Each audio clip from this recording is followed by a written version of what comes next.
welcome to Sephra's World. My name is Sephra, and this is my world. And we're looking at pop culture, pop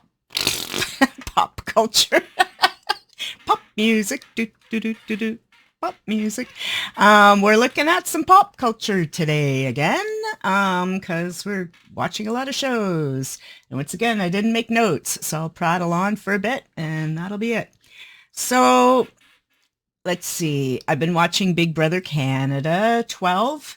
And so this week there were like 3 episodes on TV. And then from Monday to Friday, they do digital dailies and they're all around 3 hours long. So it's a good thing I work at home and have other things to do while these digital dailies are on because who has time to sit and stare for 3 hours? The disappointing part about the digital dailies is that a lot of the digital dailies are on the actual show. So it is a waste of time sometimes to watch them because you'll see the same clips on the actual show. And it's like, okay, like I have a life. I don't want to sit here watching 3 hours and then I watch the show and I didn't learn anything new from either one, right? So that can be frustrating. And then since I am new to the Big Brother thing, I don't know that much about it. Well, I'm learning real fast, but they're doing things like they'll show the dailies, but then like a competition has happened, and then but the competition isn't shown in the dailies and the competitions are shown on the TV show. But if you're watching the dailies, you already know who's won the competitions by how they're talking. So therefore, when you're watching the competition for real on the TV, you already know who won. So there's no tension. I teach creative writing. It just pisses me off. We already know the ending, there's no tension, there's no, a reason to turn the page because we already know the outcome. So that's super frustrating. I'm Team Dennis, and on Wednesday, I believe, I get all confused because I'm watching those digital dailies all the time. Wednesday was the power of veto. And Dennis had won it, which we already knew from the dailies, so it wasn't a surprise when we saw the show, except for people who didn't see the dailies, and I guess it was a surprise for them. And what's exciting is, I know Dennis in real life, and so it's so much fun to watch him go through things, and he did a good job. He was trying to decide whether to use his power of veto to save one of the girls that were up on the chopping block. And at the end of the day, he decided not to use it, which was great. I thought that was the perfect way to use it, though I know nothing about the game because the girl they were trying to get rid of, Janine or Janine or Janine, she was nominated to go. We didn't really get to know her. And of course, digital dailies are cut. They're edited. They're not live. So we only see what the producers want us to see. So what we saw was her being like so annoying. Like she always seemed annoying when you'd see her. She's either being annoying or she's crying. And she'd be crying through the whole competition where they win the power of veto, they had to make a puzzle. She's crying about her children and she has to win the power of veto so that she doesn't get kicked off the show for her children and all that. And I'm a mom. I talk about my kids all the time too. But I think if I was on Big Brother and in this mega competition with people in their 20s who don't have children and stuff, I wouldn't be using that as my gameplay, sympathy, boohoo, crying all the time bullshit, because they don't care. They don't. They really don't. People without kids don't care that you have kids. I know, I have two. I have 2 kids. And I talk about my kids all the time too. But in a game like Big Brother, it's just annoying. It's annoying to watch. And then it feels like she's trying to use it as a play or power play. It didn't work. She got the boot. So Dennis...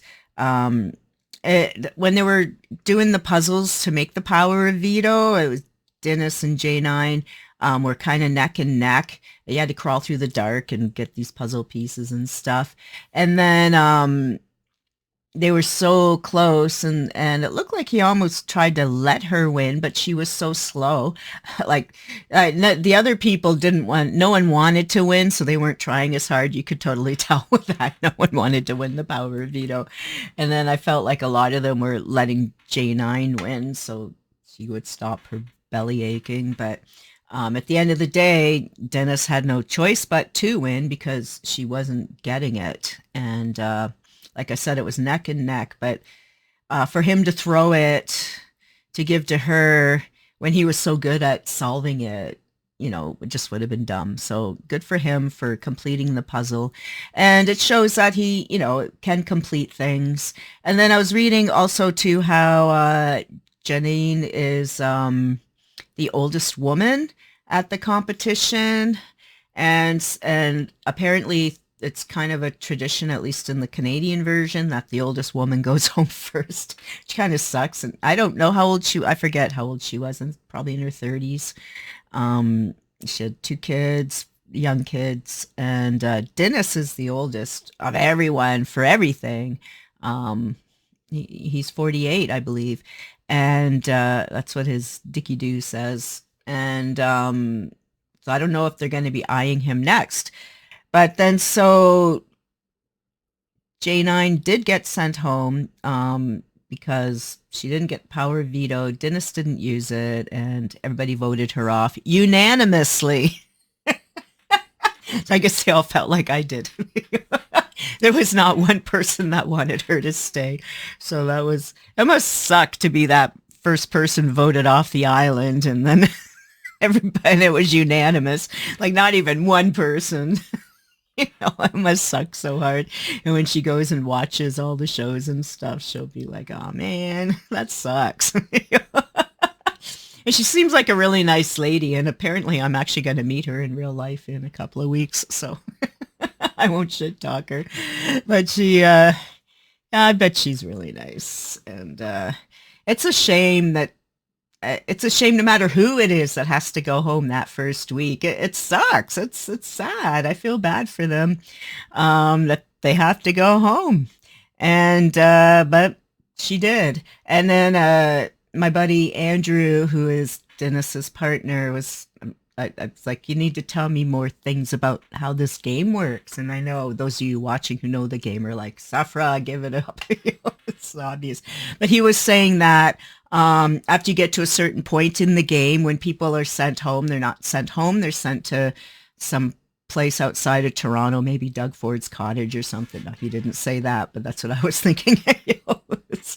They get sent to some house, and I don't know if they're watching the feeds or not, or they're just assuming things, or they each just they just gossip about shit till the next person comes. I don't know. And then, so anyway, so then the final, I think he said it was 6 jury, then we'll vote the final 2 or something like that. But anyways, J9, which that was her nickname from a couple people, she doesn't get to go on the jury as far as I understand. I think she's just done. So yeah, so that would suck no matter who you are, how you're playing the game, or what your deal is, to be that first one voted off. Because you only got to be there. Well, I think they were sequestered for a couple of weeks. Because I'm talking to Andrew who's going through it with his partner. So I believe he said they took him away a couple of weeks before the show began, and then we've been watching it for about a week. And it was supposedly live when they voted her off. I'm not convinced it was. I feel like there's a lot of trickery going on. And then there was the there were 2 disgusting things. That last Sunday was the horrible, disgusting, sticking their face in a bowl of puke to grab a thing with their teeth to do the game. And then on the night of the whatever it was, the veto night, then they started showing us another game they had to do, which was they're all spitting into a bottle, and whoever gets the most spit I think it was who had the less spit. Anyways, It was either the most or the least spit. They get to be the new house god or whatever it is. And of course, if you then they leave us in a um, cliffhanger of, oh my God, we got to wait till Sunday to find out. But if you watch the dailies, you know who won. So I won't say it. And I'm like, oh man, like why? So then on Sunday, we'll see the rest of the competition. But those of us that have been watching the dailies since Wednesday, we already know who won and all the new shit that's going down. So I don't know. It just seems weird how they're doing it. And like I said, I'm new to all this. Apparently, there used to be live feeds, so you'd see stuff as it happens instead of this edited 3 hour binge watch from the day before. Um, and it would be nice, I think, to have feeds. I don't really understand how the feeds work, but if you wanted to watch, I guess, a specific room or a specific person, or you're trying to figure out something, that would be really cool. And while I was watching Big Brother Canada 12 this week and all the feeds for over the last couple weeks, I've watched every minute of everything. Um, I know for sure I wouldn't last 4 days in Big Brother. I'll never audition for it. I was watching it the other night. I'm like, they have no computers. They have no pens. They have no papers. They have no TV. I felt like the Grinch, their boxes and bags, and they got nothing. I would lose my mind. Like I can live without my phone because I grew up without a phone. I would be fine without checking my phone every 5 minutes, and in fact, it probably would be good for me to get out of that habit. But not to have a book to read or a TV show or a paper to write down my sudden thoughts about work I might want to do or a diary or get my feelings out. Oh my God, no. It's horrible. It's a horrible, horrible thing. So, yeah. Anyways, that's Big Brother. And then I'll quickly talk for a minute about Capote and the Swans. So the finale was this week. So we had our 8 episodes. And I have to say, episode 7 was my favorite episode. And I guess I was because it was directed by Jennifer Lynch. It's Jennifer, right? Um, and that explains why it actually felt like a Ryan Murphy project combined with David Lynch. It had the sensation of what I had been expecting from the show, but up until that point hadn't gotten or hadn't received. Oh my God, can I speak English? And then episode 8, I liked only because, we had the whole build up towards it. So then they could go into more of a fantasy surrealism kind of thing in episode 7 and 8 as he's nearing the end of his life. And I really liked that. It was the themes and the atmosphere and the photography and the camera angles and stuff that I really wanted all along. But I guess it's like a lot of things like in horror or suspense or, this isn't supposed to be horror or suspense. It's just Feud.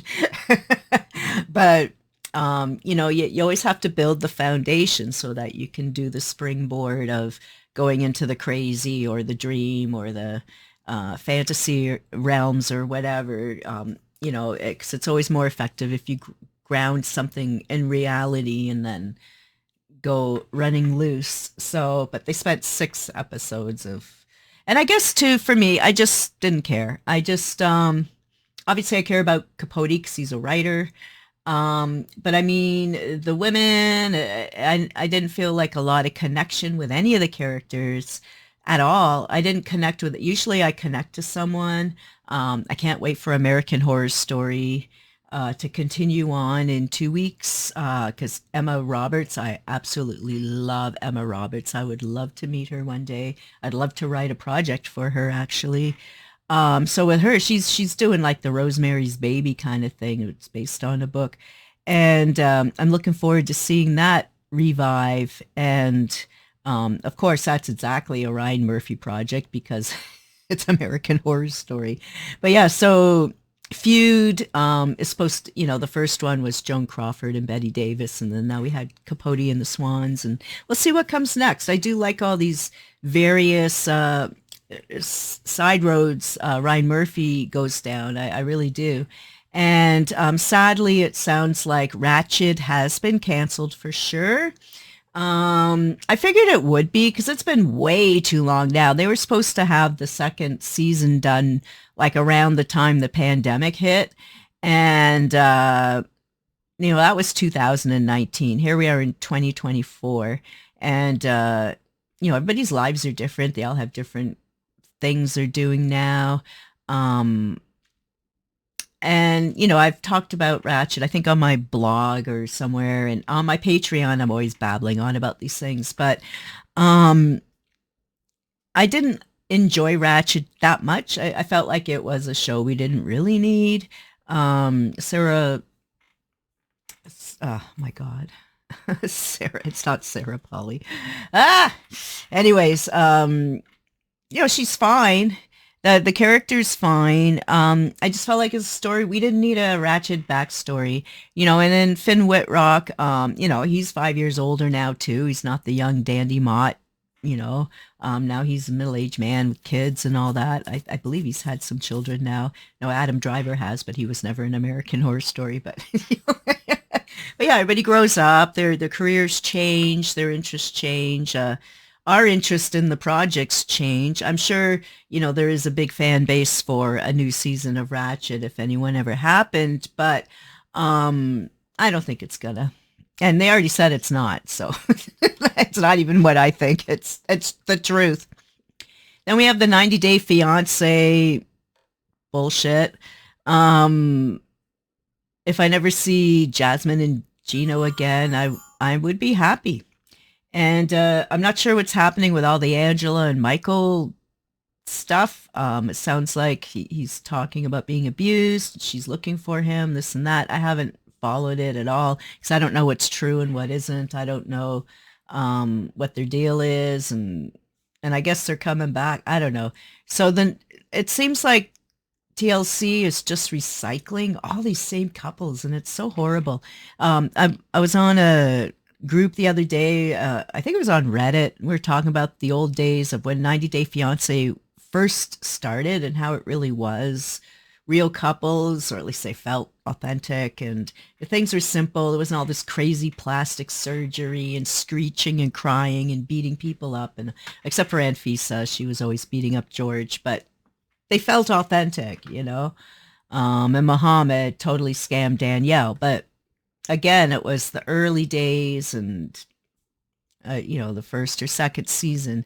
Now it's just crazy with all these people getting insane plastic surgery, like Nikki. Oh my God, how much more surgery do you need? And Darcy, she looks, I hope they never bring Darcy back. She and her sister had a few years on the franchise, getting some of their shows. It's like, nah, just go away. Go away. And now, what's her face? Chantal, Pedro. They had a show. I never watched a minute of it because I hated all of them. And then she was on Single Life, and so I always fast forwarded through her. Well, I don't fast forward, but I just ignore till I have to ignore Natalie, and then I ignore it. I didn't even know why I had it on. I don't think I watched the last few. I watched bits and pieces, but. Yeah, we need new blood, new fresh people, and yeah. At least Mike told off Natalie. We all cheered. I could hear the cheering around the world. That even though they're still married, and she came to him, I want to have a baby. Meanwhile, she had no interest in having a baby when she actually came there, and all she did was complain about him and his place, and he was like such a kind, generous guy, and he did everything for her. He still does. He pays for everything. Yeah, I think he's on the hook for her for the rest of his life, to be honest, with how the American laws are when they bring people over. And he brought over the mother, too.